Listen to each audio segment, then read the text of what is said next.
It was a splendid morning on the island of Sodor.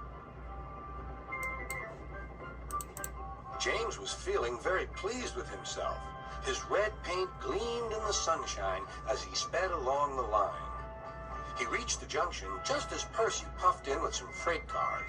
James was surprised to see him.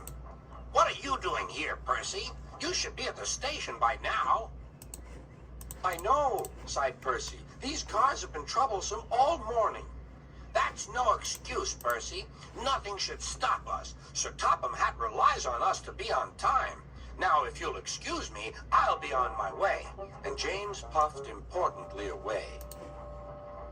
Bossy buffers, muttered Percy.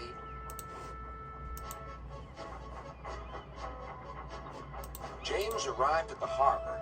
It was market day. The harbor yard was filled with the sweet smell of fruit from faraway lands. The fruit was delivered in big ships. James watched as strawberries, oranges, melons, and bananas were carefully loaded onto his cars.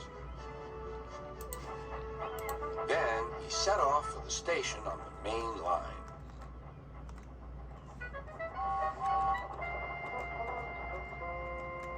On the way, he met Thomas. Really reliable. That's me, panted James. Pity the same can't be said for Percy. Goodbye. What was all that about? Gasped Annie and Clarabel. That was trouble. Trouble for James. Just wait and see. Percy was back in the yard and busy shunting. He had the cars in good order and was making up for lost time. But the station master had bad news. What's happened? Asked Percy's driver. James's brakes have jammed. We need Percy's help right away. Percy quickly set off to the rescue.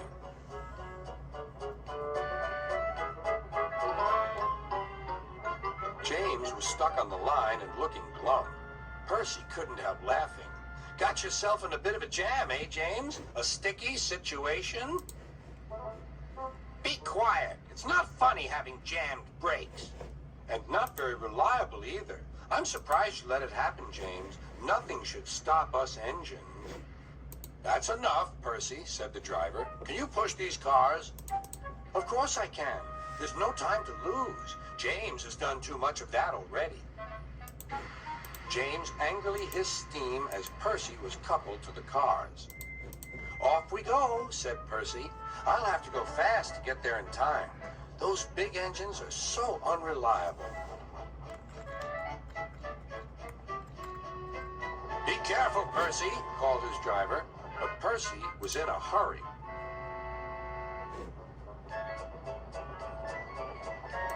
He didn't see that the switch had failed and that he had been diverted into a siding. Look out, Percy, shouted his driver and applied the brakes, but it was too late.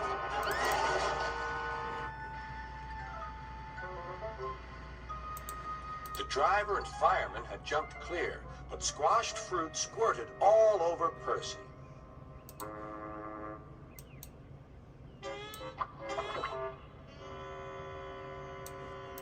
Sir Topham had arrived. Percy, you are not to blame for the switch failure, but I do not run a jam factory. Yes, sir. No, sir. And Percy squelched sadly away. That night, the shed was silent. James and Percy felt very sorry for themselves. At last, Thomas spoke. You know, he said to no engine in particular, there's more than one way to get jammed. We all learned that today. Still, there was silence. What's more, we also learned that sometimes when engines help each other out of a jam, things can still go wrong. So, said a voice, so that means we learned a lot today, and therefore... Then came a chorus. We're really useful engines after all.